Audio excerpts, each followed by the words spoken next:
de português para discutirmos os sinais de pontuação.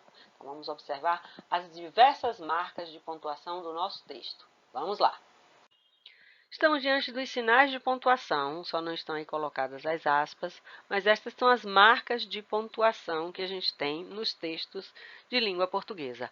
Ora, há sinais que finalizam o período, o ponto final, o ponto de interrogação, o ponto de exclamação. Há outros que são usados dentro do período, vírgula, dois pontos, ponto e vírgula. Que mais tem ali?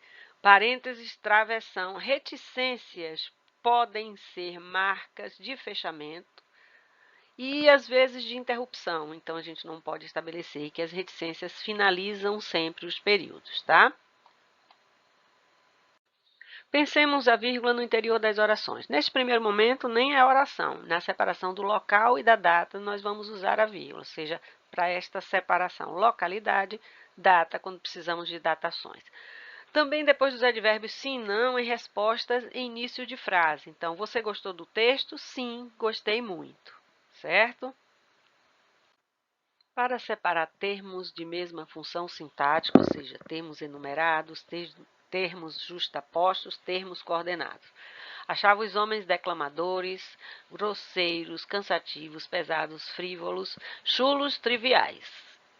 Machado de Assis usou vírgulas para separar o predicativo, um predicativo composto aí de vários termos, vários adjetivos, não é isso? Detalhe, no último elemento ele usou uma vírgula, então a gente tem a ideia de que esta lista continua.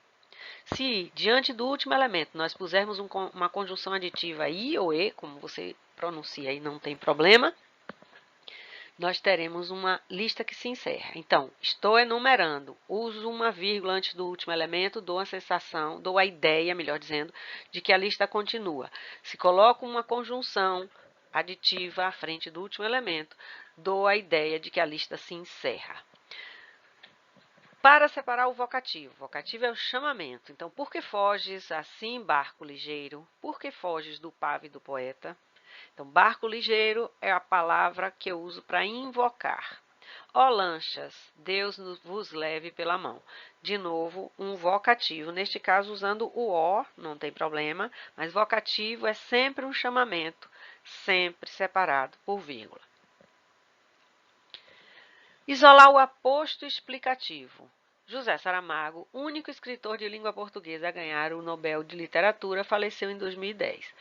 No caso do aposto explicativo, nós poderemos substituir as vírgulas por travessões ou por parênteses, mas não se esqueça de que, se há duas marcas tendo uma função, você terá de substituir as duas. Então, substituir duas vírgulas por dois travessões e, obviamente, como parênteses são sempre duplos, por parênteses aí também. Temos de pensar e relembrar como é a ordem direta dos termos da oração, porque o adjunto adverbial deslocado e o predicativo deslocado também serão separados por vírgula, os demais termos não. Então, adjunto adverbial deslocado, predicativo deslocado. Como é que nós vamos nos comportar? No que tange ao adjunto adverbial, se ele for de longa extensão e em ordem inversa, nós vamos separar por vírgula. De acordo com a Academia Brasileira de Letras, que é quem controla algumas normas de estruturação de língua, o adjunto adverbial de longa extensão é aquele formado por 3 termos ou mais. Então, até 2 é considerado curto. A partir de 3 é considerado longo. Nesses casos, dos adjuntos adverbiais longos ou de longa extensão, a vírgula é obrigatória. Então, veja, ó, no fim do mês, vírgula obrigatória, porque o adjunto adverbial está anteposto. João é o sujeito, comprou é o verbo, uma casa para a mãe são os complementos, né? O adjunto adverbial, lugar dele no final. Eu coloquei anteposto, uma vírgula de separação. Coloquei entre o sujeito e o verbo. João é o sujeito, comprou é o verbo. Então, eu coloco 2 vírgulas. Em seguida, eu coloquei entre o complemento verbal e o outro, também entre vírgulas. Como ele tem 4 palavras, eu tenho de trabalhar com vírgula obrigatória. Se eu pusesse ontem, João comprou uma casa para a mãe, como está escrito logo em seguida aqui para você, Agora, a vírgula seria facultativa, já que nós temos um adjunto adverbial de pequena extensão, até só tem uma palavra. Então, até duas, vírgula de uso facultativo. Mais do que duas, de 3 em diante, considerada vírgula obrigatória. Ainda na linha dos deslocamentos, nós temos de pensar o predicativo deslocado. Então, relembre, sujeito, verbo, complementos verbais, predicativo. Sujeito aí está implícito, elíptico, subentendido, desinencial.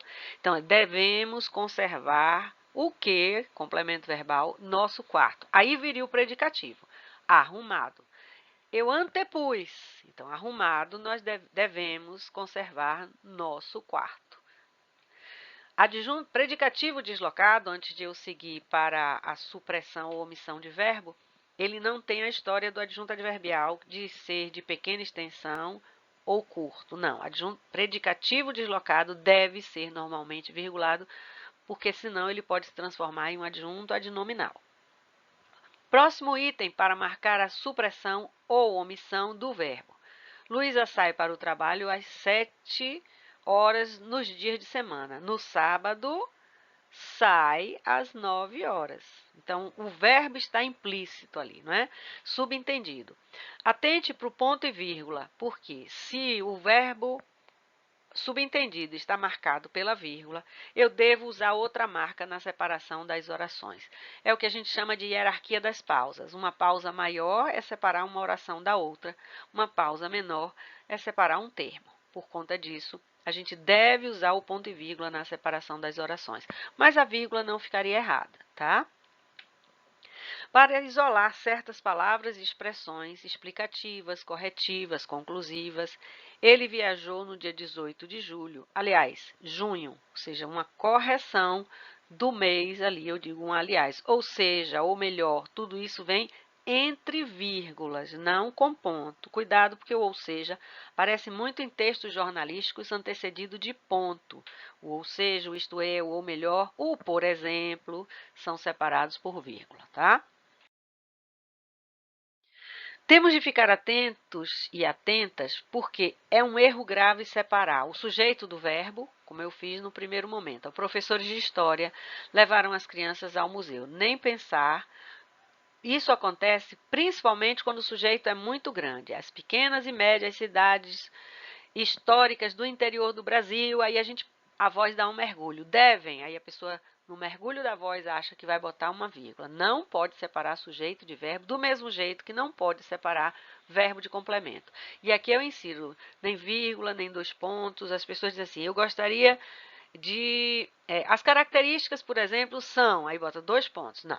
As características são as seguintes. Agora você coloca os dois pontos. Se não puser esse as seguintes, se o verbo não estiver suprido do seu complemento nem do seu predicativo, você não pode usar dois pontos. Então, mesmo jeito, o verbo do complemento, o verbo também do predicativo.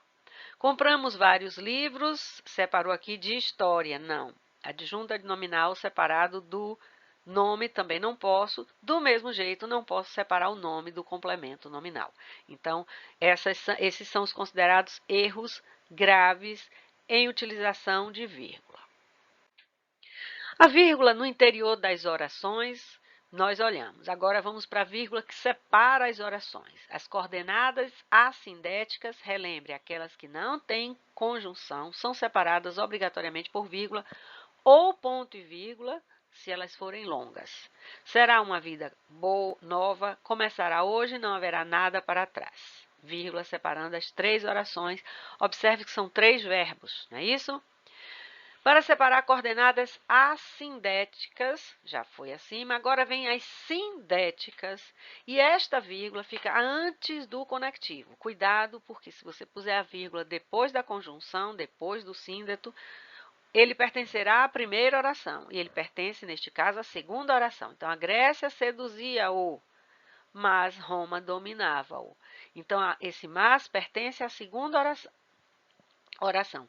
As vírgulas separam as orações, portanto, elas são colocadas antes do conectivo, antes do síndeto ou conjunção.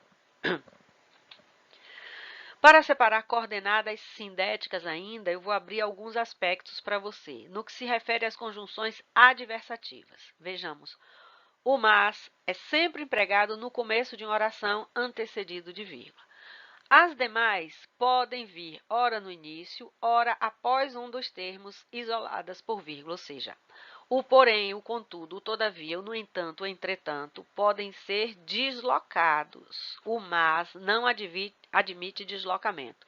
Aqui eu vou além e cito outra vez textos jornalísticos que colocam ponto e depois o mas, tá? Não se faz isso com o mas. Se eu fizer isso com o entretanto, com o no entanto, se você puser um ponto antes deles, você vai colocar uma vírgula depois. Mas isso serve de ponto antes, vírgula depois, para as adversativas, exceto o mas. E o i, porque o i também pode ser adversativo. Então, vá aonde quiser, porém fique morando conosco.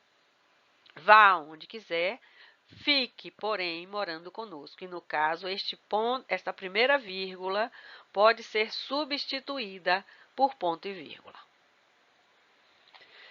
Coordenadas sindéticas ainda, ligadas pelas conjunções e ou i, como você prefere pronunciar. Se o sujeito é o mesmo, a vírgula não é usada. Então, primo Agimiro sopra os tições e ajunta as brasas. Quem faz as duas coisas é primo Agimiro. Logo, eu não vou colocar vírgula antes deste i. Entretanto, se o conectivo, a conjunção, liga orações com sujeitos diferentes, deve-se usar a vírgula para evitar ambiguidade. Então, cortei a torta e minha irmã entregou-a aos convidados. Se eu não puser a vírgula, você pode pensar que eu cortei a torta e minha irmã. Tá? Principalmente se houver alguma coisa depois do minha irmã. Tipo assim, eu cortei a torta e minha irmã em seguida entregou aos convidados. Se você não põe a vírgula, cortei a torta e minha irmã, vírgula, em seguida entregou aos convidados. Pode-se gerar ambiguidade. Então, deve-se usar a vírgula antes do i quando liga orações com sujeitos diferentes para que se evite a ambiguidade. Quando ela vier reiterada, repetida, aí não é deve-se, é tem de usar. E fala, e resmunga, e chora, e pede socorro. Aí eu tenho de usar a vírgula antes do conectivo repetido. Isso é um caso a que nós vamos chamar de polissíndeto, ou seja, o conectivo, a conjunção, vem repetida. Quando a conjunção conclusiva, pois, se apresenta, aí nós vamos isolá-la por vírgula. Relembre, se a conjunção pois for explicativa, ela vem antes do verbo. Se a conjunção pois for conclusiva, ela vem pós-posta ao verbo. Aí ela vem separada por vírgulas. Não pacteia com a ordem, portanto, pois, uma rebelde. Vens, portanto, vens, pois, anunciar-me uma desventura. Então, foca o verbo, que aí é o verbo da oração em que a palavra está. É o no primeiro caso, e a locução verbal no segundo caso. É vens anunciar-me. O pois é colocado dentro da locução verbal, tá? Em orações subordinadas adverbiais, inclusive as reduzidas, se elas estiverem no início ou intercaladas, elas devem ser separadas por vírgula, antepostas ou intercaladas. Quando encontrou o irmão, anteposta, chorou copiosamente no seu ombro. Agora intercalada, chorou quando encontrou o irmão copiosamente no seu ombro. Se a oração adverbial vier no lugar dela, e onde é o lugar de uma oração adverbial, depois da oração principal, aí a vírgula é de uso facultativo. Mesma lógica do adjunto adverbial. Como explicação, há duas classificações para as orações. A apositiva, que vem separada por vírgula ou por dois pontos, mais comumente por dois pontos, e a adjetiva explicativa. Então, a adjetiva explicativa vem com vírgula, parênteses ou travessões. Tá? Então, ela só quer uma coisa, dois pontos ou vírgula, que sua presença seja notada, e a adjetiva explicativa, Terra Vermelha, que é um romance de Domingos Pellegrini, conta a história da colonização de Londrina. Então, dois grupos de orações para as explicações, que são a primeiro, a subordinada substantiva apositiva, que é iniciada por conjunção integrante, mas também poderá vir reduzida. Usa vírgulas ou os dois pontos. E a adjetiva explicativa, que é iniciada por pronome relativo, que aí ela aceita vírgulas, parênteses ou travessões. Temos agora as orações intercaladas, também chamadas interferentes, que são muitas vezes usadas em situações de discurso direto. Lá vem ele com as raízes, resmungou Paulino, baixando a cabeça. Estas orações, então esse lá vem ele baixando, lá vem ele com as raízes. Paulino resmunga e ao mesmo tempo baixa a cabeça, né? Então tem aí, ó, resmungou Paulino. Como é que ele estava? Baixando a cabeça. Isso também pode ser separado por travessões, ou seja, essas orações interferentes ou intercaladas podem vir separadas por vírgulas ou travessões. E, por fim, não aceitam vírgulas, as substantivas, exceto as apositivas, não é isso? As adjetivas restritivas. Essa é a mesma lógica do período simples. Qual é a mesma lógica do período simples? Eu não separo o sujeito, as substantivas funcionam como sujeito, objeto direto, objeto indireto, complemento nominal, predicativo. Portanto, estes termos também não são separados por vírgula. Por isso, a lógica do período simples. E a adjetiva restritiva funciona como adjunta adnominal, logo também não tenho como separar o adjunto adnominal do seu núcleo.